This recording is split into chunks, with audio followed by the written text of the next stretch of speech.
Halo, Assalamualaikum. Perkenalkan, kami dari kelompok 5. Jadi di sini kami ingin membahas tentang pengantar statistik.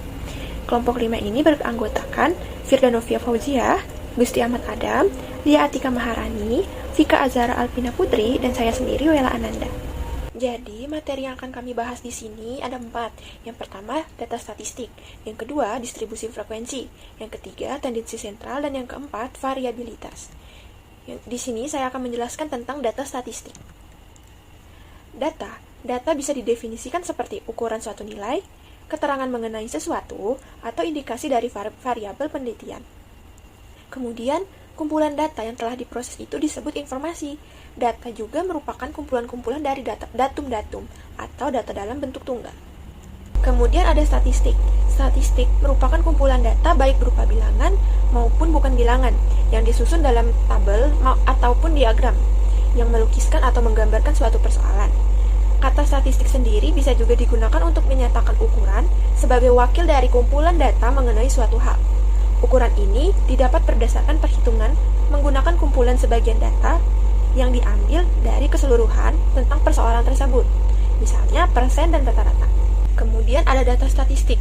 Jadi, data statistik itu merupakan bagian tunggal dari informasi faktual yang direkam dan digunakan untuk tujuan analisis.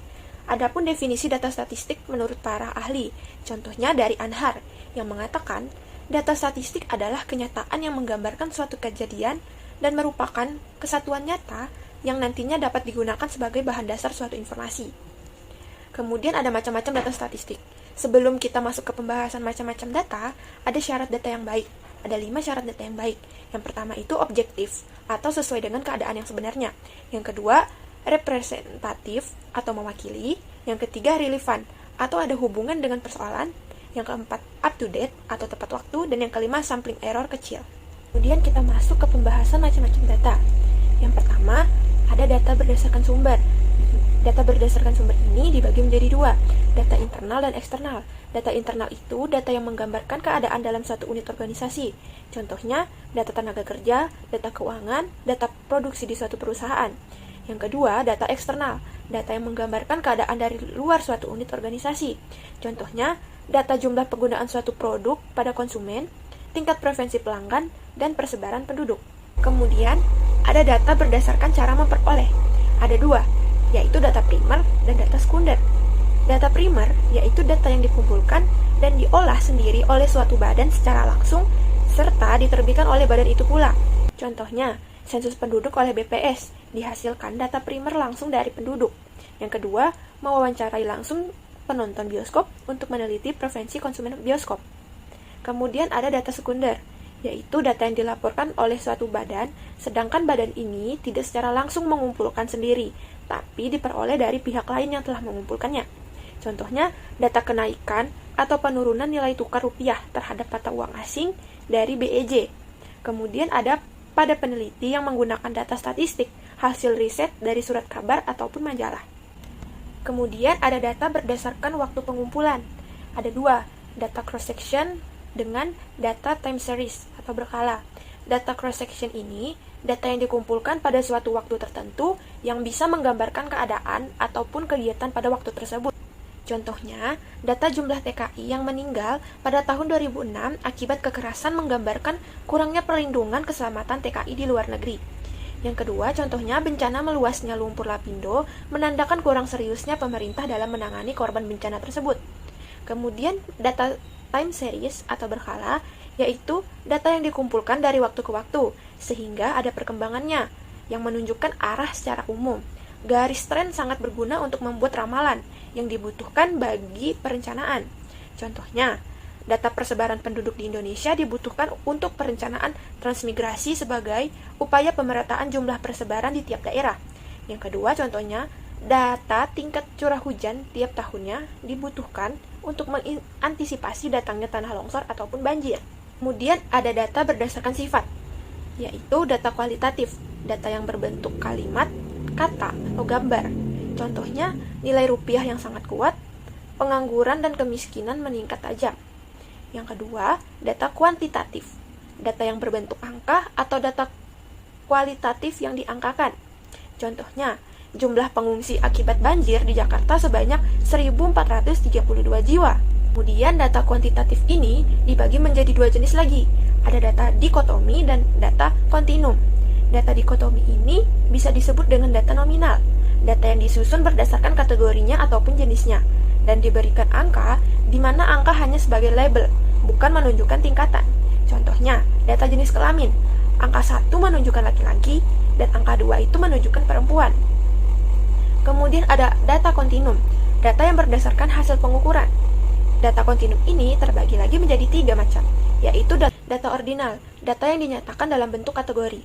Ciri-ciri data ordinal ini, data yang berjenjang atau berbentuk peringkat, angka yang menunjukkan perbedaan tingkat, jarak antar satu dengan lainnya tidak sama, kemudian hanya menunjukkan data yang terurut dari yang rendah ke tinggi ataupun sebaliknya. Kemudian tidak bisa dilakukan operasi matematika standar. Contohnya juara 1, juara 2, dan juara 3. Kemudian ada data interval, data yang memiliki variasi yang jelas antar satu data dengan data lainnya, sehingga jarak atau intervalnya dapat dibandingkan. Bisa dilakukan operasi matematik. Data yang jaraknya sama tetapi tidak mempunyai nol atau absolut ataupun mutlak. Contohnya, skala termometer. 0 derajat Celcius, angka 0 ini masih ada nilainya. Contohnya lagi, indeks prestasi. 3,2, 3,7, 4. Kemudian ada skala termometer, skor stres, dan skor kecemasan. Kemudian ada data rasio, data yang memiliki interval yang jelas, variasi nilainya mempunyai batas yang tegas, data yang jaraknya sama, dan mempunyai nol absolut ataupun mutlak. Kemudian ada antara nilai bisa dibandingkan. Contohnya, hasil pengukuran berat dan tinggi. Contohnya lagi, ukuran jumlah sel, ukuran panjang, ukuran tinggi, ukuran berat, dan ukuran luas. Kemudian, kita masuk ke dalam penyajian data. Setelah data terkumpul dalam bentuk data kasar, untuk memudahkan dan untuk mengerti, maka data perlu disajikan. Tujuannya untuk menyajikan data mentah yang diperoleh dari populasi ataupun sampel menjadi data yang tertata dengan baik, sehingga bermakna informasi bagi pengambilan keputusan. Ada 3 metode dalam menyajikan data, yaitu dalam bentuk yang pertama angka-angka ringkasan. Contohnya, jumlah mahasiswa setiap angkatan di UMBJM adalah 600 orang. Yang kedua, hasil pendapatan Hima bulan periode ini sebesar 1.200.000. Yang ketiga, biaya pendaftaran seminar sebesar 300.000. Kemudian ada penyajian data dengan tabel. Tabel merupakan kumpulan angka-angka yang disusun menurut kategori-kategori. Misalnya berat badan menurut jenis kelamin, jumlah pegawai menurut pendidikan, jumlah penjualan menurut jenis barang, dan daerah penjualan. Ada berbagai bentuk tabel yang dikenal, yaitu tabel satu arah atau one way table. Contohnya, jumlah pegawai PTB menurut tingkat lulusan. Kemudian, yang kedua, tabel dua arah, two way table. Contohnya, jumlah pegawai PTB menurut tingkat lulusan dan bagian kerja. Yang ketiga, ada tabel 3 arah, three-way table. Contohnya, jumlah pegawai PTA menurut tingkat lulusan, bagian kerja, dan jenis kelamin. Kemudian yang ketiga, ada penyajian data dengan grafik. Jadi, penyajian data dengan grafik ini merupakan gambar-gambar yang menunjukkan secara visual data berupa angka, dan dibuat berdasar tabel yang dibuat sebelumnya. Penyajian data dengan grafik atau diagram lebih komunikatif, dan dalam waktu yang singkat dapat diketahui suatu keadaan yang memerlukan keputusan. Contohnya beberapa jenis grafik ini. Pertama, grafik garis adalah grafik berupa garis, seperti jumlah pegawai menurut jenis kelamin dan pendidikan. Kemudian, ada grafik batang, adalah grafik yang berupa batang. Dan ada grafik lingkaran, adalah grafik yang berupa lingkaran. Dan yang terakhir, ada grafik titik, adalah grafik yang berupa titik. Selanjutnya adalah penjelasan untuk distribusi frekuensi.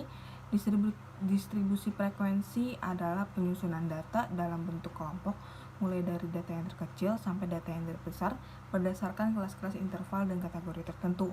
Adapun manfaat dari penyajian data distribusi frekuensi ini adalah untuk menyederhanakan penyajian data sehingga menjadi lebih mudah untuk dibaca dan dipahami. Tabel distribusi frekuensi ini disusun apabila data yang disajikan cukup banyak sehingga menjadi lebih efektif dan lebih efisien dibandingkan dengan tabel biasa. Ada beberapa bagian yang harus diperhatikan dalam distribusi frekuensi, antara lain yang pertama adalah kelas interval atau jumlah kelas interval. Kelas merupakan kelompok-kelompok nilai atau variabel. Jumlah kelas menunjukkan jumlah kelompok atau nilai variabel dalam data yang diobservasi. Dalam menentukan jumlah kelas interval ini pula terdapat 3 pedoman. Yang pertama adalah ditentukan berdasarkan pengalaman. Pada umumnya, jumlah kelas interval yang dipergunakan dalam penyusunan tabel distribusi frekuensi berkisar antara 6-15 kelas. Makin banyak data, maka makin banyak pula jumlah kelas intervalnya. Tetapi jumlah yang paling banyak atau maksimal adalah 15 kelas interval dalam satu tabel distribusi frekuensi. Kemudian yang kedua adalah ditentukan dengan membaca grafik jumlah kelas interval. Dengan menggunakan grafik yang menunjukkan hubungan antara banyaknya data atau N dengan jumlah kelas interval yang diperlukan, maka penentuan jumlah kelas interval akan lebih cepat, di mana dalam grafik tersebut garis vertikal menunjukkan jumlah kelas interval dan garis horizontal menunjukkan jumlah data observasi.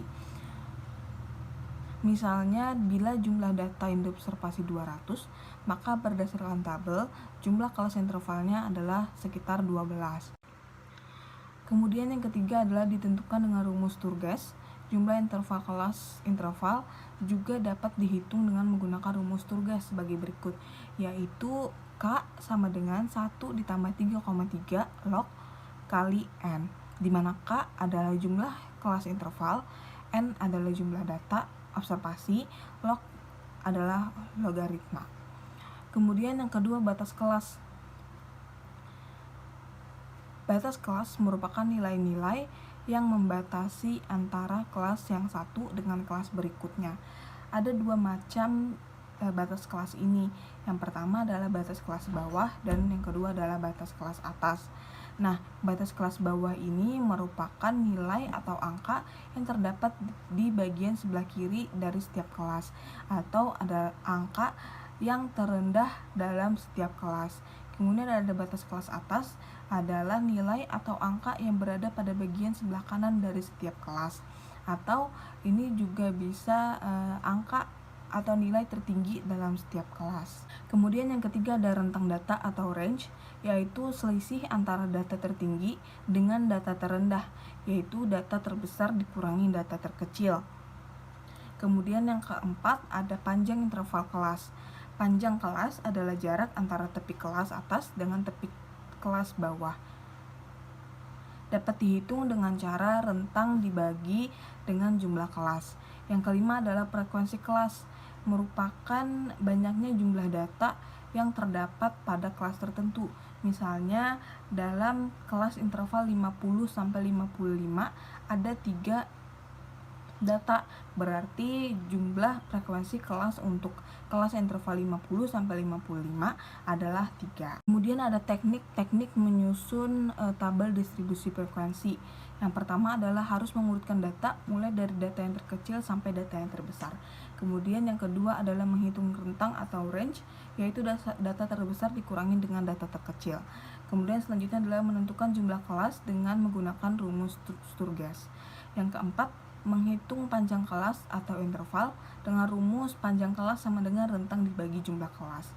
Yang kelima, membuat tabel distribusi frekuensi yang terdiri atas kolom kelas interval, tally, dan frekuensi. Selanjutnya, menghitung jumlah frekuensi dengan tally atau melodi dalam kolom tally sesuai dengan banyaknya data. Yang ketujuh adalah setelah jumlah keseluruhan frekuensi ditemukan, kemudian kolom tally dihilangkan dalam penyajian data dalam bentuk tabel distribusi frekuensi. Yang selanjutnya adalah macam-macam tabel distribusi frekuensi.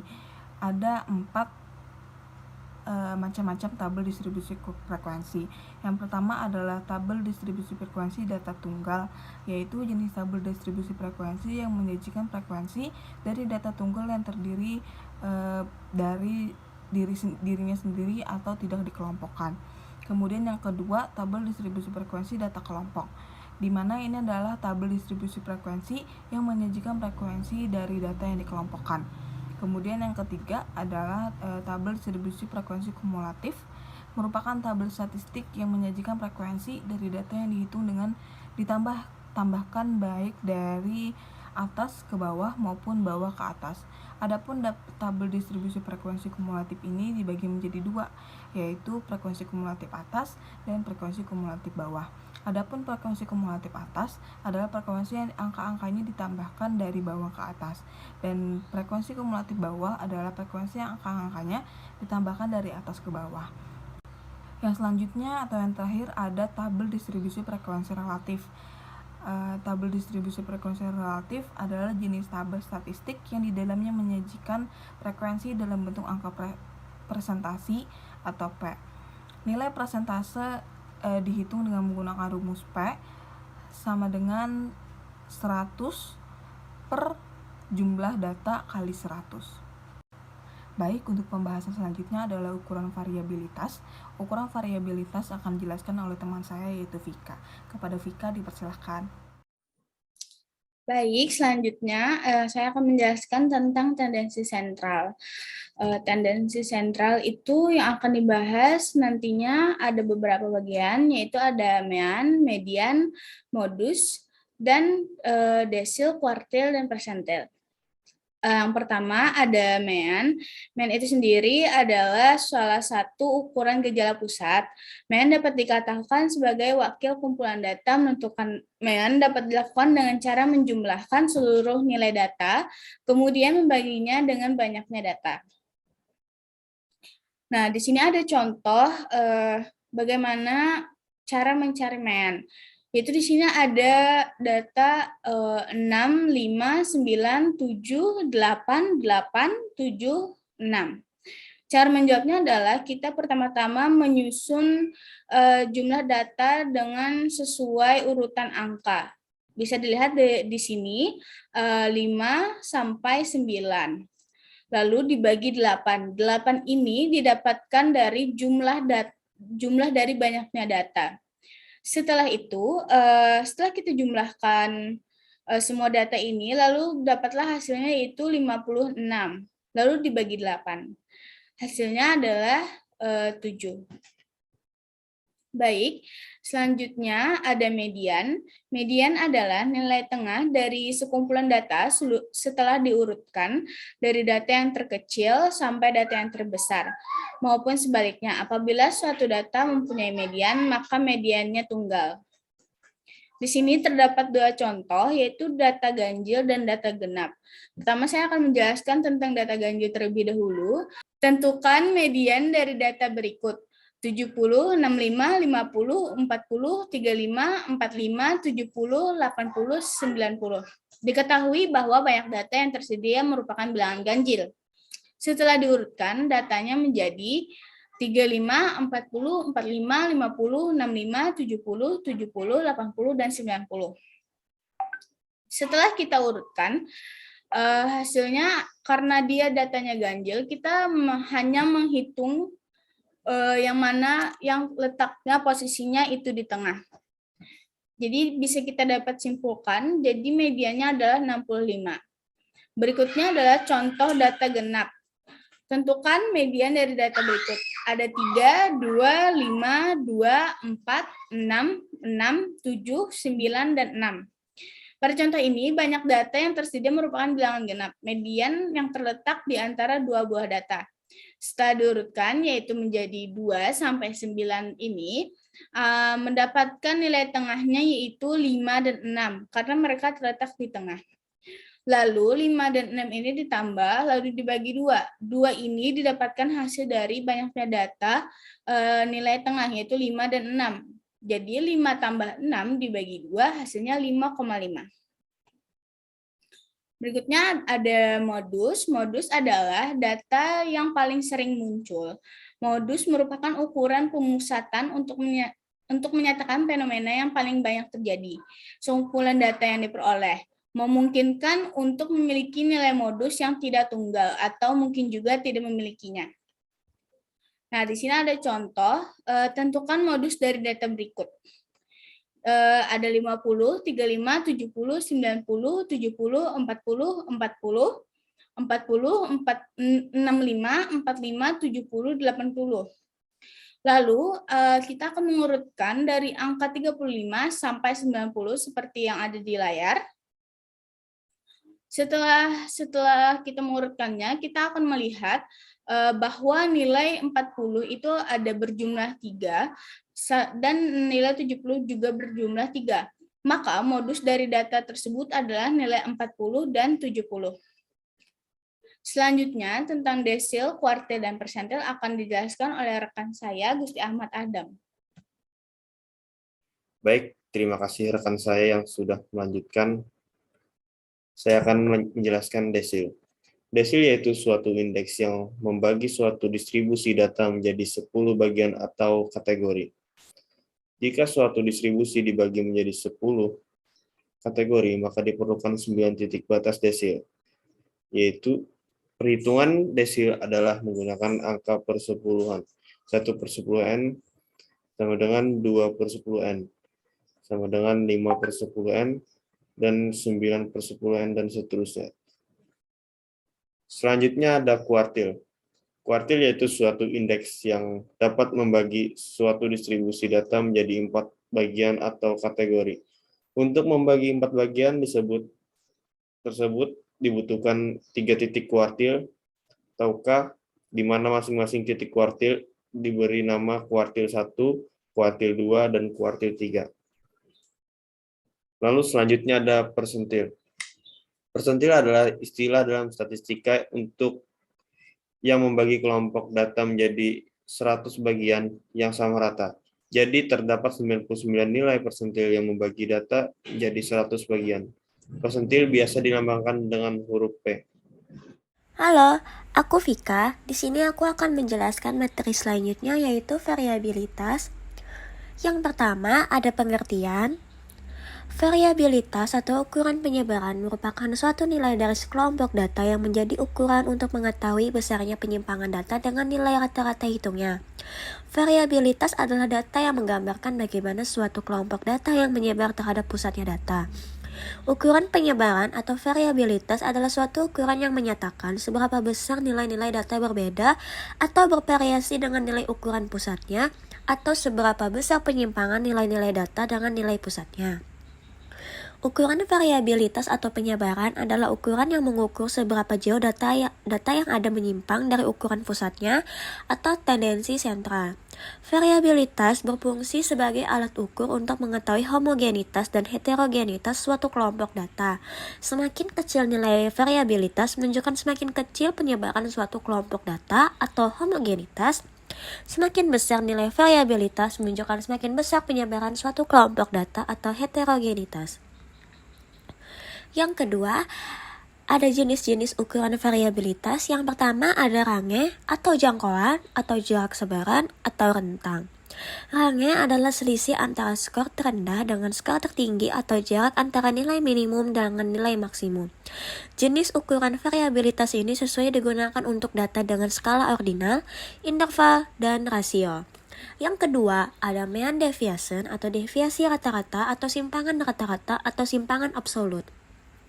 Simpangan rata-rata adalah nilai rata-rata penyimpangan skor dari mean distribusi atau rata-rata jarak mutlak skor terhadap titik tengah atau median. Jenis ukuran variabilitas ini sesuai digunakan untuk data dengan skala ordinal, interval, dan rasio. Yang selanjutnya ada variance atau variance. Variance adalah rata-rata kuadrat dari tiap skor terhadap mean atau jumlah kuadrat deviasi rata-rata dibagi n dikurang 1. Ada dua macam variance yaitu biased estimate dan unbiased estimate. Jenis ukuran variabilitas ini sesuai digunakan untuk data dengan skala interval dan rasio. Yang terakhir ada standard deviation atau deviasi standar atau standar deviasi atau simpangan baku. Standar deviasi atau simpangan baku adalah akar pangkat 2 dari varian yang dilambangkan dengan S. Di sini S-nya huruf kecil ya. Jenis ukuran variabilitas ini sesuai digunakan untuk data dengan skala interval dan rasio. Ukuran variabilitas memiliki keterkaitan dengan skala pengukuran, sehingga pemilihan setiap ukuran variabilitas mesti menyesuaikan dengan jenis data yang dimiliki seperti pada tabel di bawah ini. Bisa kalian lihat pada tabel yang di bawah ini adalah pengukurannya, ukuran variabilitas dengan keterkaitan dengan skala pengukuran. Selanjutnya di sini ada contoh variabilitas, bisa kalian lihat. bagaimana cara mencari variabilitas. Yang selanjutnya ada range. Rumus yang digunakan untuk mendapatkan nilai range atau jangkauan atau jarak sebaran atau rentang ternyata cukup sederhana. Sesuai dengan definisi di atas, maka rumusnya sebagai berikut. Jangkauan sama dengan skor tertinggi dikurang skor terendah. Atau bisa juga dituliskan seperti ini, range sama dengan X max dikurang X min. Berikut ini salah satu bentuk tabel distribusi frekuensi sesuai dengan data. Tabel di next slide ini akan digunakan sebagai basis data dalam menghitung range atau jangkauan. Jadi di sini ada tabel di sebelah kiri. Di sebelah kanan adalah cara mendapatkannya, sehingga dapat diketahui beberapa informasi dari tabel di atas. Skor tertingginya adalah 97 dan skor terendahnya adalah 48. Kemudian, informasi yang diperoleh diolah menggunakan rumus range, sehingga diperoleh hasil sebagai berikut. Jangkauan sama dengan 97 dikurang 48, hasilnya adalah 49. Hasil di atas menunjukkan bahwa nilai jangkauannya yaitu 49. Besarnya nilai jangkauan yang diperoleh menunjukkan besar kecilnya variasi angka yang ada pada distribusi frekuensi. Selanjutnya ada mean deviation. Mean deviation, rumus yang digunakan untuk mean sebagai berikut. Yang pertama, menggunakan median tanpa kelas interval. Yang kedua, menggunakan mean tanpa kelas interval. Yang ketiga, menggunakan mean dengan kelas interval data kelompok. Keterangan untuk ketiga rumus di atas adalah SR sama dengan timpang rata-rata. S skor mutlak hanya nilai positif saja, jika ada minus 5 maka menjadi 5. XI sama dengan anggota distribusi. N jumlah anggota distribusi. ME median distribusi. Terus ini ada mean distribusi. FI frekuensi suatu kelas interval. XT titik tengah kelas interval. Selanjutnya ada variance atau variansi. Mean Squared Deviation atau MSD atau estimasi bias terhadap varian populasi atau biased estimasi dilambangkan dengan S besar S kapital 2 dengan rumus. Beda lagi kalau menghitung variance dengan skor kelas interval, maka rumus biased estimasi menjadi estimasi near bias terhadap varian populasi atau unbiased estimasi dilambangkan dengan S kecil 2.